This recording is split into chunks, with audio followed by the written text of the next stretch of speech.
Class 8 chapter number 6 this is Jody's. पहले हम ये वाला पोर्शन देख लेते हैं। Before you read, often instead of rushing to the doctor to treat a small cut और burn, we find quick and effective cures using things available at home. Can you think of some such home remedies for. Generally क्या होता है कि देखो, जैसे हमें छोटा सा कट लगता है या कुछ भी बर्न होता है तो हम डॉक्टर के पास चले जाते हैं। अभी अगर हमें ऐसा कुछ भी होता है तो हम डॉक्टर के पास चले जाते हैं, या तो फिर हम क्या करते हैं, क्विक कोई भी रेमेडी फाइंड करते हैं, होम रेमेडी फाइंड करते हैं for quick solutions. Can you think of some such home remedies for a cut on your knee, a burn on your arm और अ बी स्टिंग। फाइन। तो इसमें अगर आपको मान लो छोटा सा नी पे कोई छोटा सा कट आया हो या बर्न जल गया हो आपका हाथ वगैरह, तो उसके लिए हम क्या करेंगे। In this story, Jodie's father has been beaten by a rattlesnake.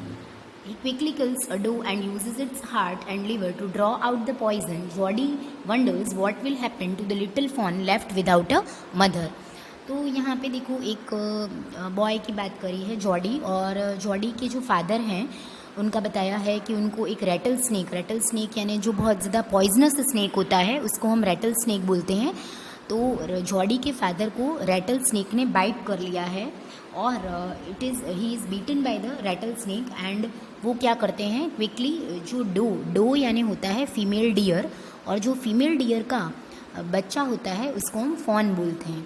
तो जो फीमेल डियर है, डो है, उसका वो हार्ट और लीवर निकाल के वहाँ पे जहाँ पे स्नेक ने बाइट किया होता है वहाँ पे लगा देते हैं। उस वजह से क्या होता है, उनके बॉडी में से जितना भी जहर होता है वो सारा बाहर निकल जाता है।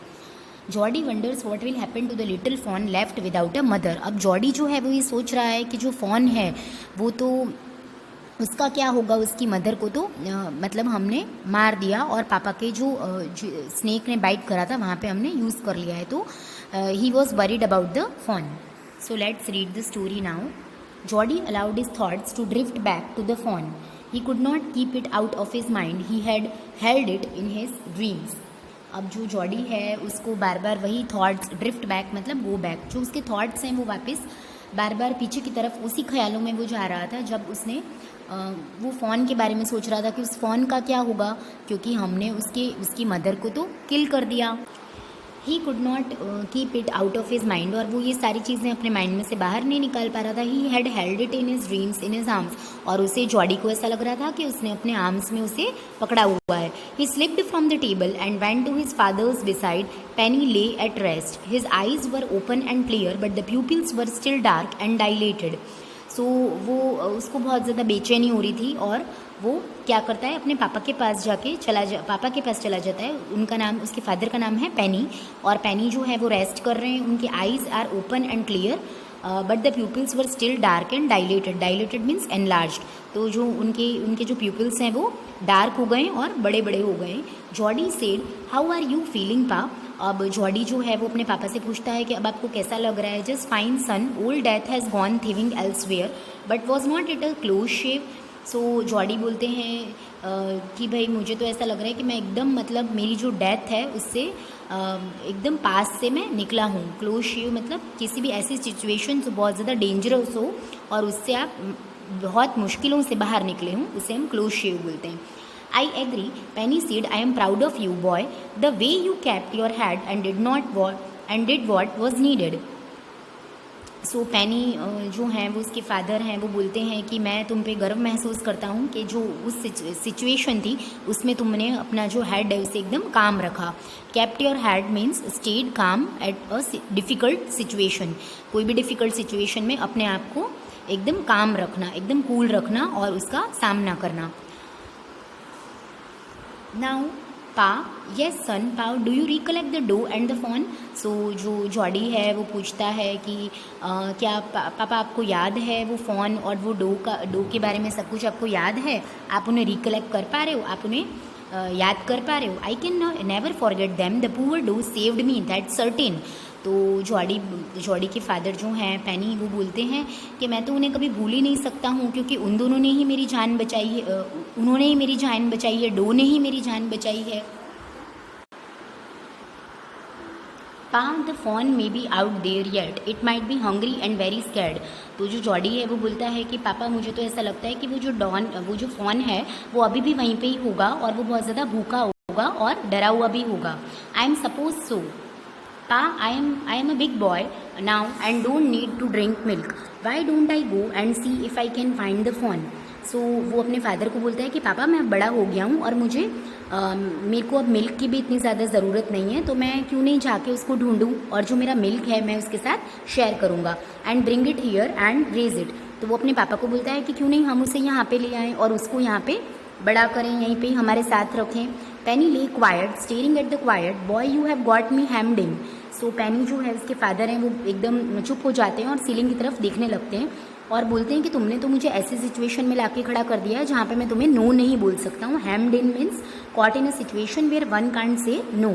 It won't take much to raise it pa, it will soon start eating leaves and acorns. तो वो अपने फादर को समझाता है कि पापा ज़्यादा टाइम नहीं लगेगा, वो धीरे धीरे बड़ा हो जाएगा और धीरे धीरे वो लीव्स और एक्रॉन्स खाना स्टार्ट कर देगा। एक्रॉन्स क्या होते हैं? स्मॉल ब्राउन नट्स होते हैं। You are smarter than boys of your age. We took its mother and it was not to blame. Surely it seems ungrateful to leave it to starve. Son, I can't say no to you. I never thought I would live to see the another day. तो उसके जो father होते हैं उनको भी दया आ जाती है phone पे और वो बोलते हैं कि तुम जो तुम्हारे बॉयज़ जो तुम्हारे एज के बॉयज़ हैं उनसे तुम ज़्यादा स्मार्ट हो और हाँ हमारा तो कहीं ना कहीं ब्लेम तो है ही, हमने उसकी मदर को मारा है तो हम उसको ऐसे ही इस तरीके से जंगल में नहीं छोड़ सकते और मैं तुम्हें ना भी नहीं बोल सकता हूँ उसको लेके आने के लिए, क्योंकि मुझे जो लाइफ मिली है वो उसकी मदर की वजह से ही मिली है। सो ये बहुत ज़्यादा अनग्रेटफुल हो जाएगा अगर हम उसे वहीं पे छोड़ देंगे। Can I ride back with mill wheel and C if I can find it. और फिर उसके फादर बोलते हैं क्या मैं ठीक है हम उसको लेके आ जाते हैं यहाँ पे। और फिर जॉडी बोलता है कि मैं मिलविल के पीछे बैठ के चला जाता हूँ उसको फाइंड करने के लिए। मिलविल कौन है? एक फॉरेस्ट पर्सन है। Tell your ma I said you can go. He sidled back to the table and set down. His mother was pouring coffee for everyone. So वो अपनी मदर के पास जाता है और धीरे से क्वाइटली जाता है और टेबल पे जाके वहाँ पे बैठ जाता है। His mother was pouring coffee for everyone. उसकी जो मदर है वो कॉफ़ी दे रही होती है सबको। ही सेड माँ पा says I can go bring back the phone. She held the coffee pot in the mid air. What phone? अब वो अपनी मदर को जाके बोलता है कि पापा ने मुझे परमिशन दे दी है फ़ोन को लेके आने की। तो उसकी मदर बोलती है कौन से फ़ोन की बात कर रहे हो? The fawn belonging to the doe we killed. We use the doe's liver to draw out the poison and save pa. तो जो उसका वो अपनी मदर को बताता है कि वही फ़ोन की जो मैं बात कर रहा हूँ जिसकी जो मदर है डो फीमेल डियर, जिसको मार के हमने जिसका हार्ट और लिवर यूज़ करा है पापा का पॉइजन बाहर निकालने के लिए और जिसने पापा की लाइफ बचाई है। She guessed well for pity sake pa says it would be ungrateful to leave it to starve. Doc Wilson said that's right ma'am, nothing in the world comes quite free. The boy is right and his daddy is right. So वो अपने mummy को समझाता है, अपने mother को समझाता है कि ऐसे ही पापा भी ऐसे ही बोल रहे हैं कि इस फ़ोन को इस तरीके से छोड़ देना गलत हो जाएगा क्योंकि उसकी मदर ने ही पापा की जान बचाई है। डॉक विल्सन भी वहाँ पे एक पर्सन है, वो बोल रहे हैं कि दैट्स राइट मैम। उसकी मदर को बोल रहे हैं कि सही बात है कि कोई भी चीज़ जो है वो हमें फ्री नहीं मिलती है वर्ल्ड में। अगर आप किसी से कुछ लेते हो तो आपको रिटर्न में भी कुछ देना पड़ता है। और तो जॉडी भी सही बोल रहे हैं और जॉडी के जो पापा हैं वो भी सही बोल रहे हैं। डैडी भी राइट है और जॉडी भी राइट है। Millwheel said he can ride back with me, I will help him find it. और मिल व्हील है वो भी एग्री कर जाते हैं और वो बोलते हैं कि ये मेरे पीछे बैठ जाएगा और हम दोनों फ़ोन को ढूंढ के आते हैं। She set down the pot helplessly. Well, if you will give it to your milk, we have got nothing else to feed it. अगर तुम अपना मिल्क उसे दे दोगे, उसकी मदर बोलती है अगर तुम अपना मिल्क उसे दे दोगे तो फिर तुम क्या खाओगे और हमारे पास इसके अलावा कुछ देने के लिए भी नहीं है। Millwheel said come on boy we have got to get riding. और मिल व्हील उसको जॉडी को बुलाता है कि चलो हम देख के आते हैं फ़ोन कहाँ पे है। माँ Baxter asked anxiously you will not be gone long. अब जो माँ बैक्स्टर मतलब यहाँ पे उसकी सरनेम है, बैक्स्टर जो है वो उसकी इनकी सरनेम है। Asked anxiously you will not be gone along, तुम कब तक वापस आओगे? उसकी मदर पूछती है। Jody said I will be back before the dinner for sure, मैं डिनर के पहले आ जाऊँगा। Millwheel mounted his horse and pulled Jody up behind him. He said to Millwheel do you think the fawn's still there? Will you help me find him. तो Millwheel के पीछे Jordi बैठ जाता है और वो दोनों निकल जाते हैं, जैसे आप पिक्चर में यहाँ पे देख सकते हो। He said to Millwheel, do you think the fawn still there. और जॉडी जो है वो बोलता है, क्या तुम्हें लगता है कि फ़ोन अभी भी यहाँ पे होगा, क्या तुम मेरी मदद करोगे उस फ़ोन को ढूंढने में। जॉडी बोलता है मिलविल को, we will find him if he is alive. तो मिलविल बोलते हैं कि हाँ हाँ हम उन्हें हम उसे ढूंढ लेंगे, अगर वो अभी भी ज़िंदा होगा फ़ोन तो हम उसे ज़रूर ढूंढ लेंगे। How you know it's a he, और तुम्हें कैसे पता कि वो यहीं पे ही होगा। The spots were all in line on a doe fawn, pass is the spots are every which away. मतलब वो बोलता है, जॉडी बोलता है कि मैं उसे पहचान लूँगा कि वो यही वाला फ़ोन है, क्योंकि जो उसके स्पॉट्स हैं ना वो एकदम लाइन में थे, इस तरीके से मैं उसे पहचान लूँगा। Jody gave himself over to thoughts of the fawn, they passed the abandoned clearing. He said, cut to North Millville. It was up here that Pa got beaten by the snake and killed the doe, and I saw the phone. और Jordi को सारे thoughts आने लगते हैं phone के बारे में, और he said cut to north Millwheel, और जो उसको कल के सारे थॉट्स आने लगते हैं, उसको सारी प्लेसेस याद आने लगती हैं कि कहाँ फ़ोन जो है वो कहाँ कहाँ हो सकता है। तो वो मिलविल को गाइड करता है कि अभी नॉर्थ जाना है, अभी लेफ़्ट जाना है, अभी राइट जाना है।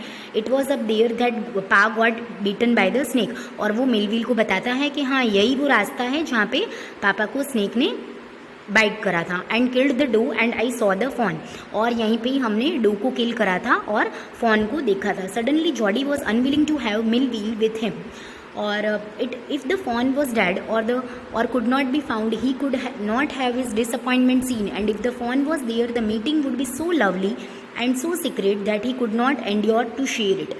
अब सडनली जॉडी को ऐसा लगता है कि मिलविल उसके साथ नहीं होना चाहिए, क्योंकि अगर जो फ़ोन है वो डैड मिलेगा तो वो जो डिसअपॉइंटमेंट है, जो निराशाजनक फेस है, वो मिलविल को नहीं दिखा सकता है। और अगर वो फ़ोन उसे अलाइव मिल जाता है तो जो मीटिंग होगी वो इतनी लवली होगी, इतनी सुंदर होगी, और वो उसे एकदम सीक्रेट रखना चाहता है और मिलविल के साथ शेयर नहीं करना चाहता। तो वो चाहता था कि मिलविल वहाँ से चला जाए। He said, it's not far now, but the scrub is very thick for a horse. I can make it on foot. और जो जॉडी है वो बोलता है कि वैसे भी अब आगे जो है वो काफ़ी जो स्क्रब्स हैं वो काफ़ी थिक हो रहे हैं, मतलब जो ग्रास है वो काफ़ी थिक हो रही है, तो मुझे लगता है हॉर्स भी ये वहाँ पे चल नहीं सकता है, तो ये रास्ता मैं अकेले ही अपने आप कवर कर लूँगा। But I am afraid to leave you boy, suppose you got lost और got beaten by the snake too. तो मिलविल बोलता है कि बट मुझे तो डर लग रहा है तुम्हें अकेले छोड़ने में, अगर तुम्हें कुछ हो गया तो, तुम्हारे पापा को जैसे स्नेक ने बाइट करा वैसे ही तुम्हें अगर कोई स्नेक ने बाइट कर लिया तो क्या होगा। I will take care, it might take me a long time to find the fawn, if he is wandered leave me off right here. तो जॉडी बोलता है कि डोंट वरी, मैं अपना ध्यान रख लूँगा और मुझे ज़्यादा टाइम नहीं लगेगा, मैं उसे फटाफट यहीं पे ही ढूंढ लूँगा, तो तुम मुझे यहीं पे ही छोड़ दो। All right, but you take it easy now, you know north here and east, there and there that tall pine makes a bearing. So Millwheel जो है वो बोलता है ठीक है, वो मान जाता है, कोई बात नहीं, और वो उसे रास्ता बताता है कि देखो यहाँ से नॉर्थ, यहाँ से ईस्ट, देयर एंड देयर, वो उसे रास्ता बताता है। That tall pine makes a bearing, tall pine मतलब यहाँ पे एक ट्री बताया है जो मेक्स अ बियरिंग मतलब acts as a compass and helps to identify the directions. तो जो टॉल पाइन ट्री है वो डायरेक्शन की तरीके से, कंपास की तरीके से रोल प्ले करेगा डायरेक्शन बताने में। So long Millwheel, I am obliged. Fine, so Millwheel उसे रास्ता बता देता है। He waited for a sound of the hooves to and then cut to the right. अब जो जॉडी है वो जो हूव्स यानी जो पैरों की एकदम खड़खड़ाने की जो आवाज़ आती है, घोड़े की मतलब जो आवाज़ आती है लैंड पे जब घोड़ा कदम रखता है अपने, तब वो जो आवाज़ आती है उसको वो रुक जाए, तब तक वो वहाँ पे खड़ा रहा। मतलब मिलविल और उसका जो हॉर्स था उसके जाने की वो राह देख रहा था। The scrub was still, only his own crackling of twigs sounded across the silence. He wondered for an instant if he had mistaken his direction. Then उसको फिर वो आवाज़ जब बंद हो जाती है तब वो उसको खुद की अपनी आवाज़ चलने की सुनाई देती है। क्रैकलिंग ऑफ ट्विग्स मतलब जो छोटी छोटी टहनियाँ हैं जो फॉरेस्ट में जिसके ऊपर वो चल रहा है उसकी आवाज़ उसको एकदम सन्नाटे में उसकी आवाज़ उसे सुनाई देती है, और वो एकदम से ऐसे सोचता है कि कहीं ऐसा तो नहीं है कि मैं गलत डायरेक्शन में आ गया हूँ। Then a buzzard rose in front of him and flapped into the air. और बजार्ड मतलब a large bird like the vulture that eats the flesh of dead animals. तो वल्चर की तरीके से जो बड़ी बड़ी बर्ड्स होती हैं वो अचानक से उसके सामने आ जाती हैं। He came into the clearing under the oaks. Buzzards sat in a circle around the carcass of the doe. They turned their heads on their long, scrawny necks and hissed at him. अब जो dough है वो वहाँ पे उसको दिखता है और उसकी डेड बॉडी वहाँ पे पड़ी हुई होती है जिनको उन्होंने कल मारा होता है अपने फादर के लिए। तो जॉडी को वो डो दिखता है और उसके आजू बाजू जो ये बजार्ड्स हैं, मतलब जो ये वल्चर्स हैं जो डेड एनिमल्स को खाती हैं, मीट वगैरह खाती हैं, फ्लैश, वो उसे सर्कल करती हुई, सर्कल बनाती हुई किसके बाजू में दिखती हैं? डो के बाजू में पूरा सर्कल बना के ऐसे सारे जो वल्चर्स हैं वो इकट्ठा हो जाते हैं। कैरकस मतलब dead body. They turn their heads on their long scrawny necks and hissed at him. और वो उसका जो फ्लैश है वो स्टार्ट कर देती हैं बाइट करना, खाना। He threw his bow at them and they flew into an adjacent tree। मतलब जॉडी ये सब सीन देख रहा होता है कि वल्चर जो है उन्होंने सर्कल बना लिया है डो के सराउंडिंग में और वो उसका फ्लैश खाना स्टार्ट कर देती हैं। और सडनली जो जॉडी है वो क्या करता है, एक बफ मतलब एक एरो लेता है और वो उनकी तरफ फेंकता है, बजार्ड की तरफ फेंकता है। तो बजार्ड्स जो हैं वो वहाँ से उड़ जाती हैं, जितनी भी बजार्ड्स होती है वो वहाँ से उड़ जाती हैं। The sand showed large cat prints but the big cats killed fresh and they had left the doe to the carrion birds. अब वो बताता है कि वहाँ पे जो कैट्स हैं, कैट्स के भी उसे जो फुटप्रिंट है वो नज़र आते हैं, प्रिंट नज़र आते हैं। इसका मतलब पहले कैट ने आके डो को खाया था और बाकी बचा हुआ जो फ्लैश है वो उन्होंने, कैट ने किसके लिए छोड़ दिया, जो बिग कैट्स हैं उन्होंने किसके लिए छोड़ दिया, ये कैरियन बर्ड्स के लिए, मतलब ये जो बजार्ड्स हैं उनके लिए छोड़ दिया। He parted the grass at the place where he had seen the fawn. अब वो parted the grass means moved और पुश्ड असाइड। और धीरे धीरे वो जो लंबी लंबी ग्रास होती है उसको हटा के वो कहाँ पे जाता है, जंगल की तरफ, रास्ते में आगे बढ़ता है।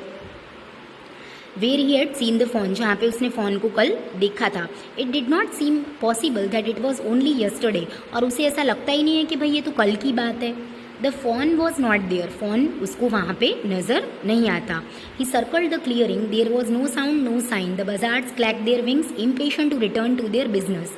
और वहाँ पे उसे कोई भी साउंड नहीं सुनाई दे रहा होता है, कोई साइन नहीं दिखाई दे रहा होता है। और जो बजार्ड्स हैं यानी जो वल्चर्स हैं, क्लैक देयर विंग्स, और वो अपने जो विंग्स हैं उसे फड़फड़ाते हैं।